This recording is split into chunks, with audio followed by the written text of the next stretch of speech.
Guys, మీకు చెప్పాను కదా ఇక్కడ ఎంట్రీ లేదని.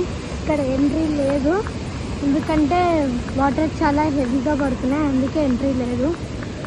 సో మేము ఇక్కడ నుంచి చూస్తాం. చూడొచ్చు కదా, చాలా హెవీగా పడుతుంది. ఇప్పుడు మనం ఆడికి పోతాం, అంటే ఆడికంటే ఆడికి కాదు, అలా తాళ్ళు కట్టినారు కదా ఆడిపోతాం కదండి.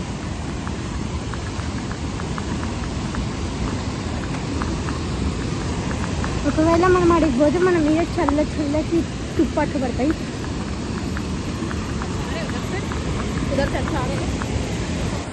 అండ్ మీరైతే రావాలనుకుంటే ఇది కేరళ అత్తర్పల్లి వాటర్ ఫాల్స్ ఉంటారు, చాలా బాగుంటుంది. కానీ ఎంట్రీ లేదు. అక్కడికి పోతే ఫోన్ ఖరాబ్ అవుతుంది కాబట్టి నేను ఈడనే మా డాడీకి ఇచ్చేస్తా. సో ఇది ఇవాళ వ్లాగ్. ఈ వీడియో కానీ మీకు నచ్చినట్టయితే లైక్ చేయండి, షేర్ చేయండి, సబ్స్క్రైబ్ చేయండి. And bye guys.